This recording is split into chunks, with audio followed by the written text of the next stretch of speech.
Right. Thank you, guys. Can you hear me? So Yes, first we of can. all, I want to thank you all for the opportunity to join you today. And I want to say many greetings to Professor Imre Hammer and all the wonderful staff that made this conference possible. And what I want to speak about today will be something very practical and useful probably for all of you. And I would like to start first from my PPT. Can you see it? Yes, we can. Okay, so now, first of all, I want to tell you that in Bulgaria we have a very weird curriculum comparing to all the other European countries. All the 7th grade children have exams, and after they pass those exams and have their scores, they can enter good schools that teach them the foreign language. It can be Chinese, it can be some other language also as well. So what I gave you here, this is the curriculum for the 8 to 12 grade classes. So every week in the 8th grade, we have 18 plus 2 classes of Chinese and Chinese culture. In the 9th grade, we have 4 plus 1, then 10th grade, 2 plus 2, 2 plus 5, and 2 plus 6 would be in a 12th grade. What does that mean? Plus 2, plus 1, or whatever. It means that we do not only teach Chinese language, but also every school specializes in different majors and topics. Our major is Chinese language itself, so our school gives more classes of Chinese language to the grades as you can see them, which means that for 20 hours per week, 20 classes per week, we must be very, very precise in what we're doing, especially in the digital world we're living now and according to the COVID situation. So I can show you what our classroom, Confucius classroom in our school, 138 high school in Western and in Eastern languages in Sofia looks like. It's just to have just a glimpse. So these are our children, and these are the 8th graders which are having right now, together with the rest of the children, they're having online classes with us. So what do we use? Actually, we don't use Microsoft Teams, neither Zoom or anything else, but we prefer to use Discord.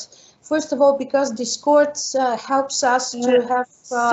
Sorry, yeah? Yana, can you please reshare your PPT because we stuck at the first slide? Of course, right. I will share it again. But the thing is, I have to stop sharing and then open share tray, right? Yes, thank you, please.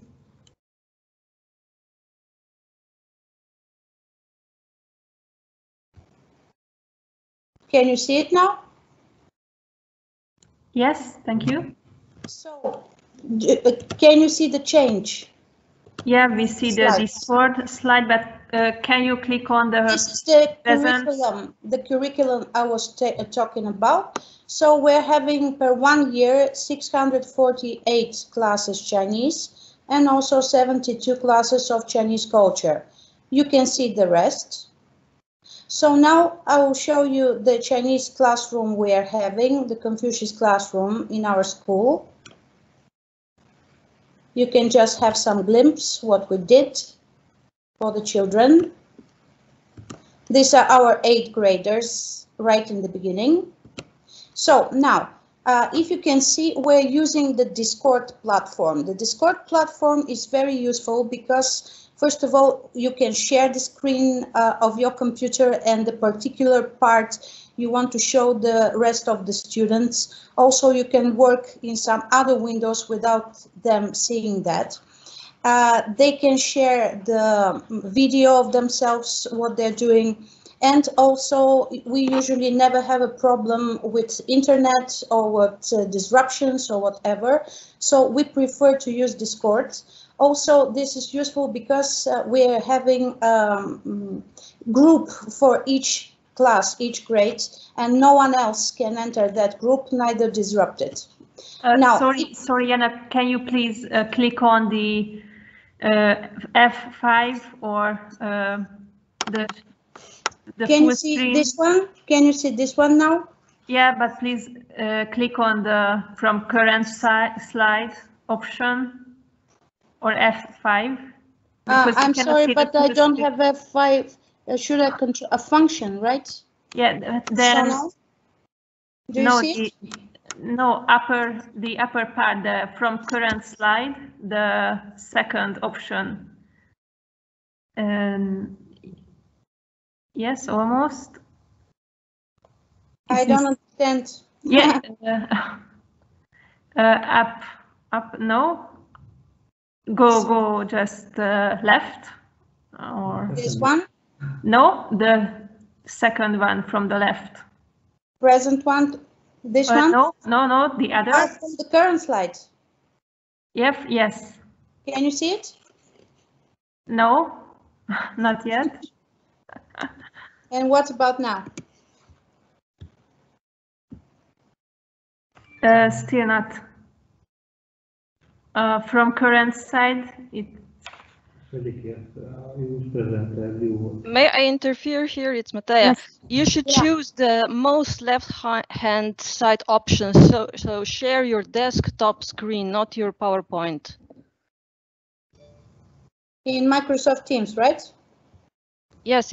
When you start sharing, choose the option on your left-hand side. So share screen, not share PowerPoint.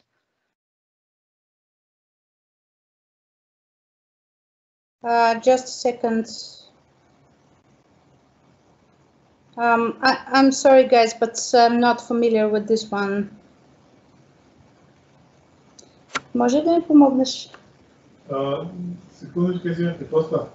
So, I don't know what to do actually. I mean, I don't see anything like that possible. The only thing I can do is just to...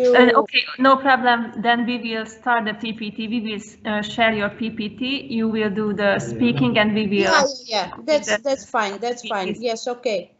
Thank you. As long as we can see it. So after the Discord, we'll show the next slide. Just a moment. Yeah, the Facebook groups for each grade, if possible. So you see, when we're working in Discord, we're not working in the Teams, so we're having a bit of a problem sharing. Okay.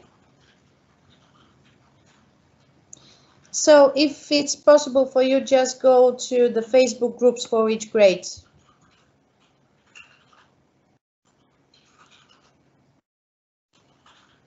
Okay, just a moment. Okay.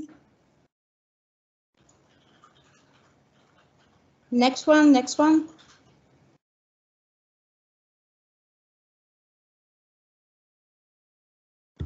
It's a bit slow, but we will go there. Yeah, if possible, the 9th slide now. Yes, those are our children and Discord, and the next one now. Yes, thank you. So not only we're using Discord because Discord is good when you teach, but when you want to see what exactly did they do, and also to make their parents help us a little bit, it's better to use a Facebook group with us, of course, which is a secret group and no one can enter in it. In the group, we have the parents and we have the children. So usually what we do, we're giving them the homework and also sometimes just to check out what they're doing during the class. We're giving them the opportunity just to share what they've already written during the class time.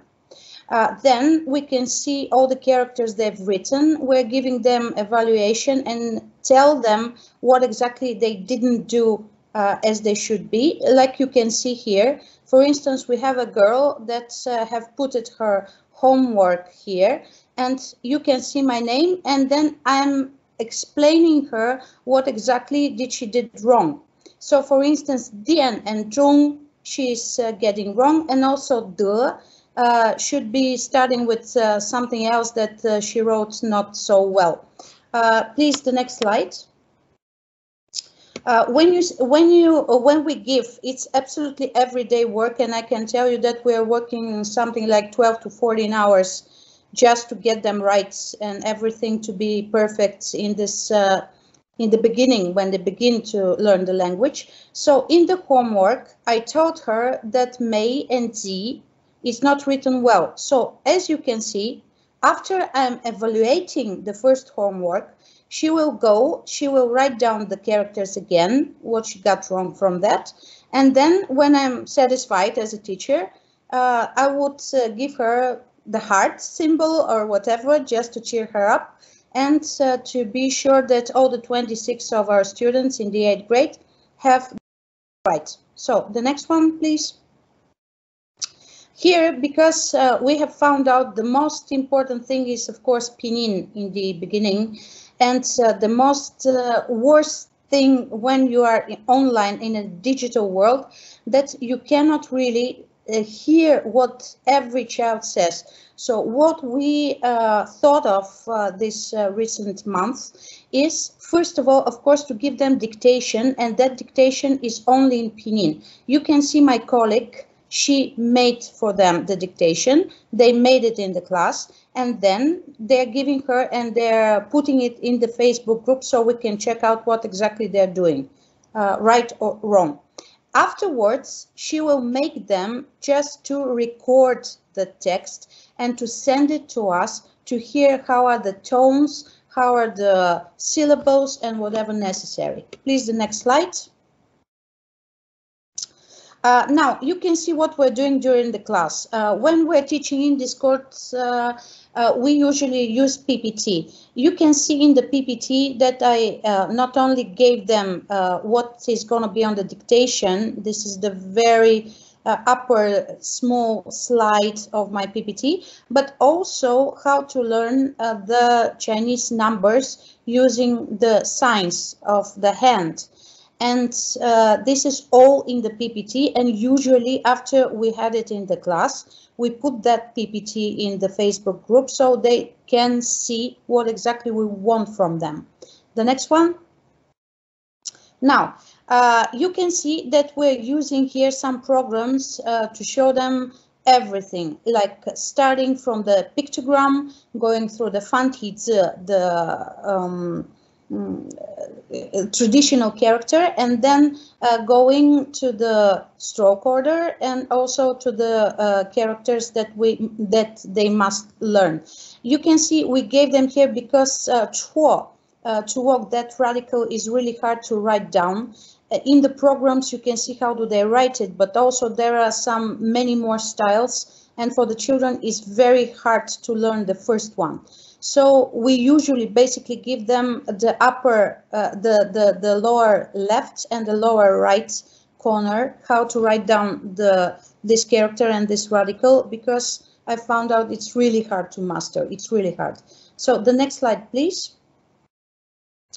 Now, some programs. You can try this program, which is hanzi5.com. Hanzi5.com. Has all the resources if you need to show exactly the stroke order to your students. Another useful source is the next slide, please. Yeah, this here is exactly the one I told you, hanzi5.com, the way it looks like. And you can show them the stroke order stroke by stroke, or just to see how do they write it down in a square. The next, please. Now, the best dictionary for me is MDBG, mdbg.net. If you have never used it, try and use it, and I will show you very briefly what exactly do they have there. Please, the next slide. So you're writing the words. And now be sure to see that when you click on the right side on the character, there will be another menu, a second menu. So the best way is just to click on the character Z, and you will follow this next menu and see what it comes. Please, the next slide. Now we have the second menu, and you can see quite a lot of symbols. The first symbol is with jian, with how do you say it? Nožice? Scissor. You can see with the scissor. So when you click on that symbol, it's gonna make the character on its parts, and it will show you every part with pinyin, with translation and everything you need to know. Then you have the third symbol, which is P, Mao P, and it will show you how to write it down.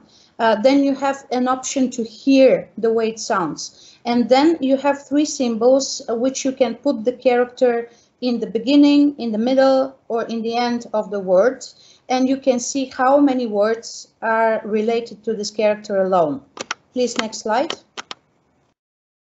Also, what I like a lot is when you click on the character and the scissors, you can see which part is the radical and which part is the phonetic part.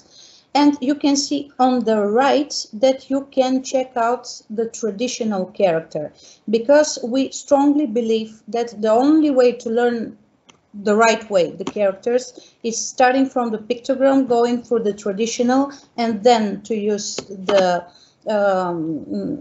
nowadays characters, is because of the logic of the character. And I know the children in the beginning maybe can feel a little bit confused, but they very, very quickly learn how to think about the characters and to catch the logic of it. Please, the next one. So the stroke order, also something very beautiful about MDBG dictionary is that the radical will appear in a different color. So if the children would look at it for quite a long time, they will remember very well which part is which. The next slide.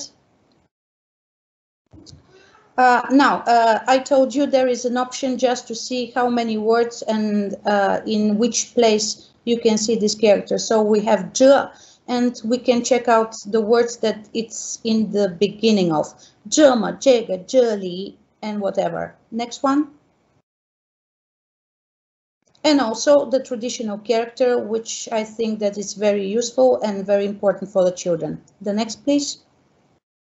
Now, when we teach, we decompose the characters, of course, but as you can see, we're using another program. There are two of them, and I will show you them, that you can take the pictograms from. So, in the case of shi, not only I'm giving the meaning, the radical and the element, but also you can see that for ri, all the characters starting from jiagu wen up until now. For xia, the same. For ren, the same. So let's check out which programs can help us to show the students the pictograms. Please, the next slide. Now, one of them, you can just check out the name, is guoxuedashi.com. guoxuedashi.com. You can see how the program looks like. You just basically write down in the middle the character, so the pictogram will appear. You can choose, of course, which one of them to give to the children, because you know in Tiaguan there are some 2 or 3 styles of writing. So you choose one and you make them memorize and have the logic of the character. Next one, please. Now, I love vividict.com, because not only it gives you the whole information about the character from the beginning and up until now, but also in Chinese, it gives you the idea what was the first meaning, and you can help yourself as a teacher to learn more about the characters. Next, please. Now, analyzing the results. So as I told you, have this secret group in Facebook. Let's see what we've done. Check out what the children learned. Please, the next one. Now, those are the first dictations. What we do in this situation that we cannot have children in the school, we ask parents when they have time. If it's a dictation, we usually use the evening time after the work time. So maybe it will be after 8 o'clock in the evening or after 9 o'clock. We speak with parents and we check out the time that is comfortable for them. And so we ask them to check out the children and to make sure that the children do not use anything to help themselves to write down the dictation. Here you have 2 dictations. The highest score in Bulgarian is 6. The lowest score is 3. So we can see that on the left we have 5.75, which means that this child have made only 1 mistake. Now, what we do is we're giving them dictations, but in the beginning, just to make sure that they understand which part is the radical. After the dictation, we give them some time to write down all the radicals of the characters. So it evaluates like 2 marks, 2 scores. Because of absence of time, please, let's do it faster. The next one. Okay, so now you can check out what exactly we're doing after learning 5 lessons. Every 5 lessons, we're having this kind of a very huge test. This is the first test of our graders. Of course, I will give you those with the best scores because I'm a proud teacher and want to show you what we're doing. So what basically we're having here, we're having the dictation. As you can see, the second, what they have to do is just to see the 象形字, the pictograms, and to write on the right side the character that is related to them. On the third one, they have the same one, but with traditional characters. The next one is just to see the radical, to write down the name in Bulgarian, and to give us 1 example. The next one is to ask questions. So we have, for instance, 我上商店. So here, 我 is underlined. So they have to ask the question, 谁上商店? 谁去商店?